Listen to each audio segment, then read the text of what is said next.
say I'm gonna read all these books this month and then I read something completely different, but I will call this like my June haul, like book haul that I've gotten thus far. Y'all know Target got a buy two get one free on their books, so I'm really resisting the urge to buy more books, but yeah, there's a few series that I want to get into, and now would be a good time to buy those books. And then I've been checking out the bargain price section at my local bookstore. They've been eating it up, so we're gonna see. But as of right now, these are the books that I've bought in June, but I'm not sure if I'm gonna read all these this month or whatever, but I wanted to show them, you know, share them with y'all. So let's get into it. So I have, you know, like I've been saying, I've been dabbling in a few different genres and I've really been loving it. It's really been fun.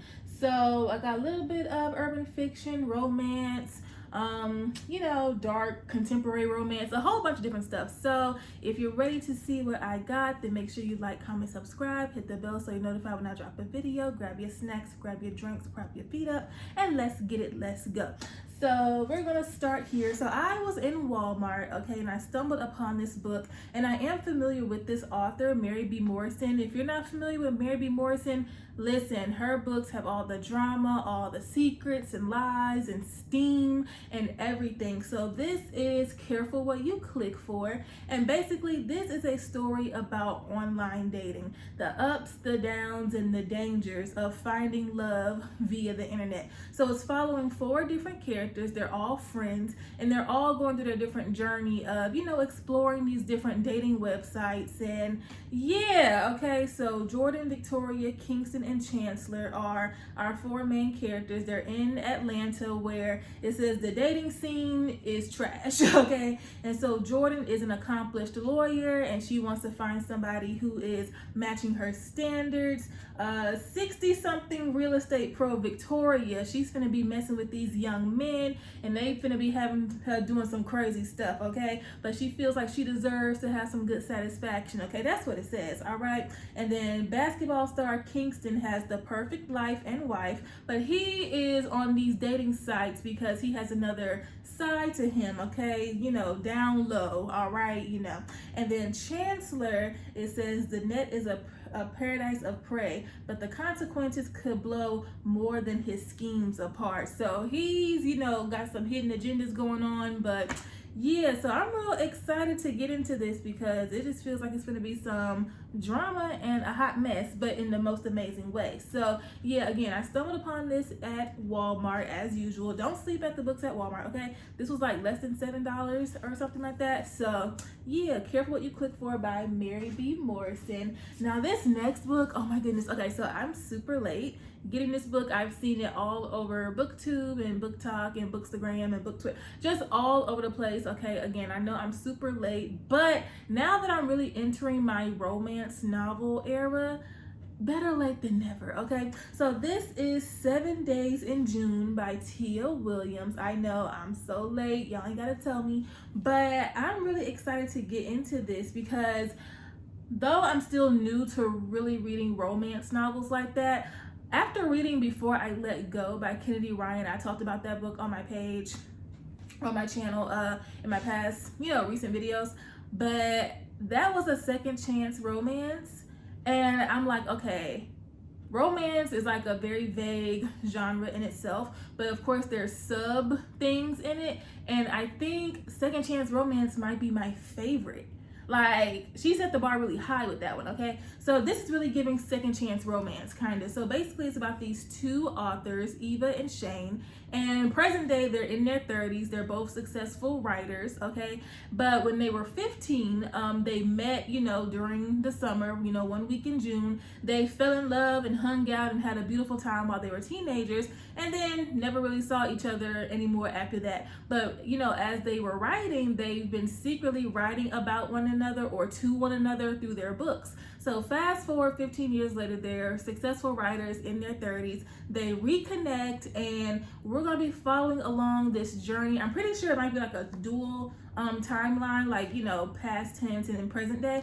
But we're going to see, okay, if the sparks are still there, if they're going to fall back in love, or if they never fell out of love. Because, you know, like I said, over the years, they've been writing to one another. So I'm excited. Listen, I'm excited to read this with y'all. I'm really in my romantic girly era, okay? So especially if it's second chance romance, I don't know, but yeah, 7 Days in June by Tia Williams.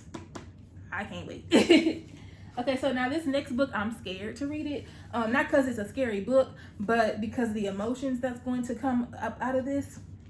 So I was on TikTok and I've seen this book, you know, being talked about. And then a friend of mine, Kyla, hey girl, she was on TikTok live and I was talking to her and we were talking about different books. And she asked me if I read this book, and I had literally, like the day before it was in the bookstore, saw it, picked it up and put it back down. So this is Monday's Not Coming by Tiffany D. Jackson. I believe this is my first Tiffany D. Jackson novel. I would have to look through my books, but I think it might be my first one, but I'm not sure.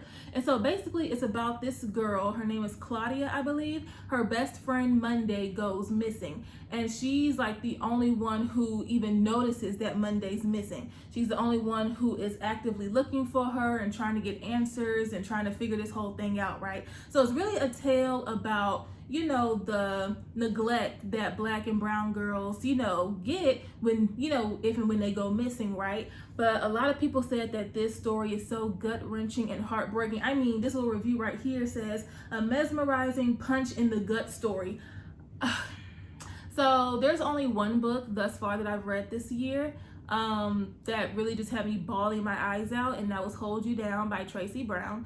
That book had me sitting right here just doing the ugliest cry, okay? And since then I've been reading different books, you know, but yeah, and I've seen everybody just say how gut-wrenching, like that's the only word I can describe, like gut-wrenching and heartbreaking this book is. And I'm just like, do I feel like crying? Do I feel like crying right now? But I do believe that this is a topic that needs to be discussed. But yeah, I'm just, wow. Like even this little excerpt right here, this is the story of how my best friend disappeared, how nobody noticed she was gone except me, and how nobody cared until they found her 1 year later. I'm about to cry, like, bro, and I don't even know what's about to happen in this book, okay? But child, I've seen so many people rave about this book, but I'm gonna have my tissues on standby. So if you read this book, don't spoil it. But yeah, did it make you cry? Like, how was it for you? Okay, so yeah, Monday's Not Coming by Tiffany D. Jackson. Now these next 4 books, I'm so excited. Okay, I'm so excited. So all 4 of these books are a part of a series, okay? And I finally got all 4 books. Now this is supposed to be a 6-book series, so the 5th book will be coming out August 1st, and then the 6th book, I'm not really sure when it's coming out, but I have the complete series as of right now. So this is the Never After series by Emily McIntyre, and I'm so excited to really get into this. I'm actually reading the first book now, but this is a fractured fairy tale series, so they're not retellings, but basically she took certain elements from the classic Disney movies and fairy tales that we all know and love, and she turned them into something more dark and more mature and adult, more gruesome, and you know, just really mature basically. And so each book is a different, you know, a different story. So I'm reading Hooked right now. Okay, these covers are gorgeous, right? So Hooked is a fractured fairy tale about Peter Pan. So the thing with all 4 of these books, like with the whole series, is with these classic stories, you know, the main character and who we follow throughout the entire movie is usually the good guy, right? But in these books, the main character is the villain. The villain gets the romantic interest, okay? And the villain remains the villain through and through, okay? It's not like a story of redemption where they start off as the bad guy, something happens and they see the light and they turn into the good guy. No, they are the villain through and through. And I'm not mad at it, because again, with these classic stories, or just stories in general, like almost, you know, always, there's always a villain in the story, but we never get the story through the villain's eyes. So we're gonna be, you know, reading the story through the villain's eyes, and we're gonna be rooting for the villain, and I'm just like, I'm not mad at it. So again, I'm reading the first book, which is Hooked. So again, this is a fractured fairy tale of Peter Pan. So our main character is James Hook. His enemy is Peter Michael. So this is a revenge story basically. And so something happened, and James Hook has been planning and plotting his revenge to Peter, right? Peter has a 20-year-old daughter named Wendy, and James Hook and Wendy meet one night at James's bar that he owns called the Jolly Roger. So if you've read the original story, or you just know the Peter Pan story, watch the movie, then you know the names are, coming to you. So James is like, okay, in order for me to get close to Peter so I can let me do this through his daughter. So let me lure her in, seduce her, make her fall for me, and I'll have easier access to her father Peter so I can, okay? And of course these are dark romances. So, there's gonna be some love going on with people that you weren't really supposed to fall in love with, basically. Like, he's supposed to be using her to get to his target, which is her father. But, sparks are flying. And Wendy, she is knowing that, okay, James is probably someone that I shouldn't be involved with, but it's just real enticing, real tantalizing. I don't even know, okay? But yeah, so I'm reading it now. Right now I'm on chapter 7. Oh, I'm lying. Chapter 9. And it's like alternate chapters. So first chapter is James, then Wendy, James, Wendy. I love this story so far. It's just like, dang, like the more mature version of Peter Pan, but again, they're not retellings.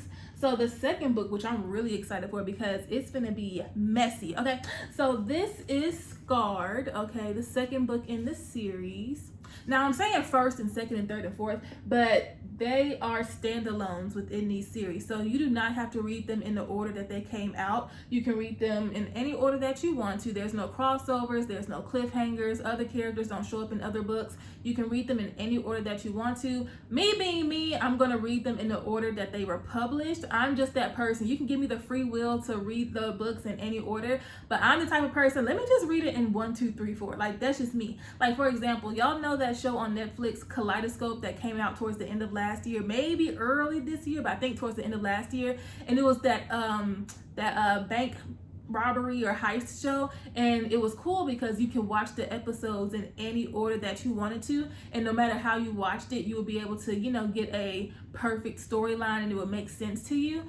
I still watched it in order. I'm just gonna watch it in order. I'm sorry, that's just me. Maybe it's because I'm a Capricorn. I don't want to just say that, but I don't know. I just like things to be in order. But anyway, so this is Scarred. Okay, so I'm pretty sure you can guess this is a fractured fairy tale of the Lion King. All right, so this is all about who's gonna get the crown, basically. So this is about Prince Tristan Fossa. Okay, he has a brother named Michael, and when their father dies, Michael is set to take the throne, or become king, get the crown, right?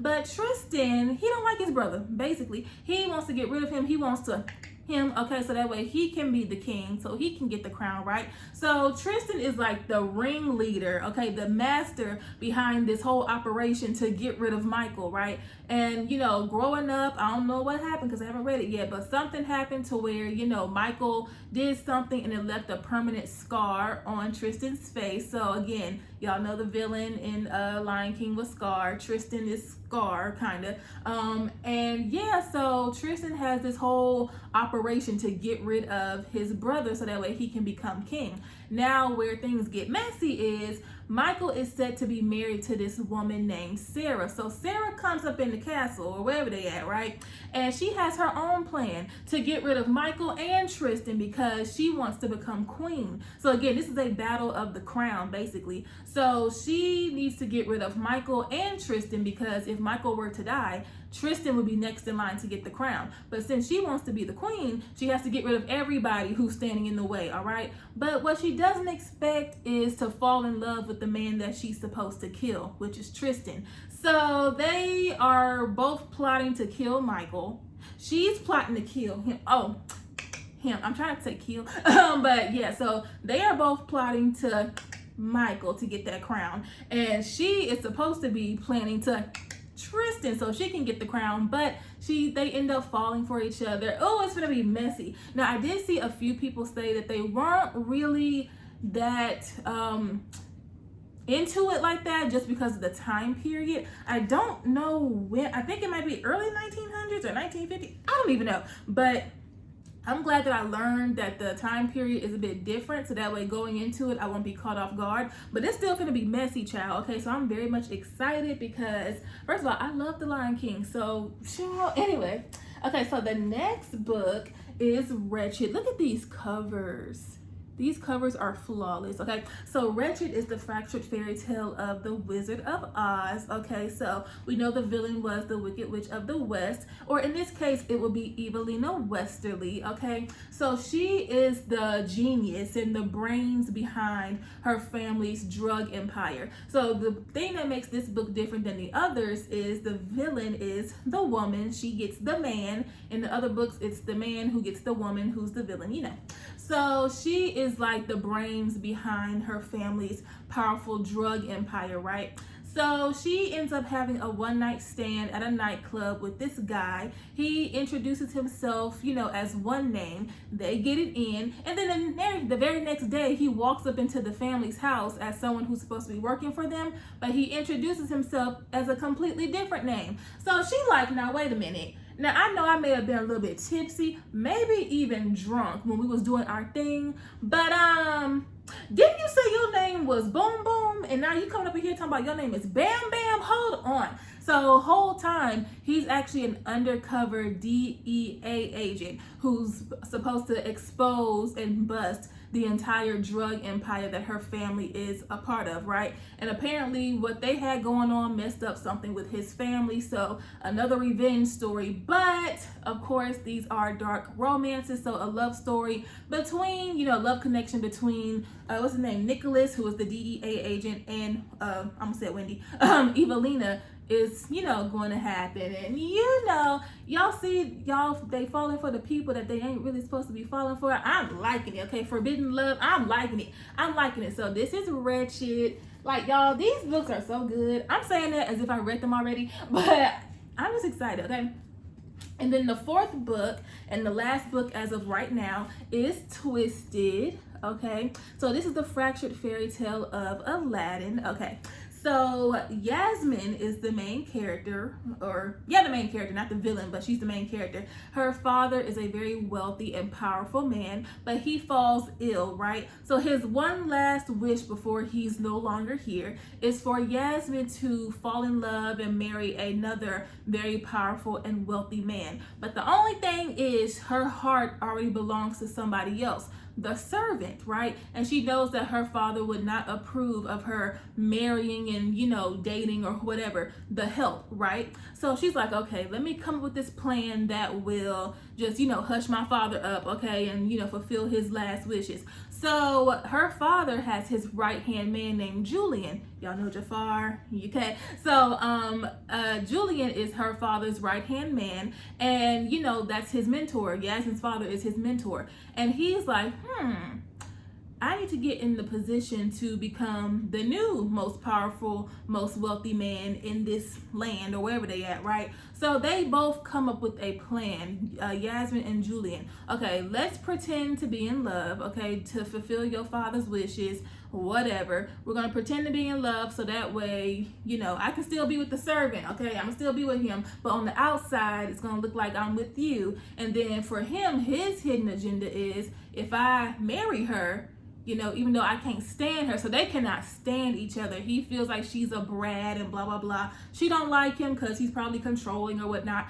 So, but, you know, they have to force each other to like each other or pretend just to, you know, on the outside make it look good, but to, you know, fulfill their own personal vendettas, if that makes sense. He wants to become the most powerful man wherever they live at, and she just wants to make her father happy, but still, you know, stay true to her heart.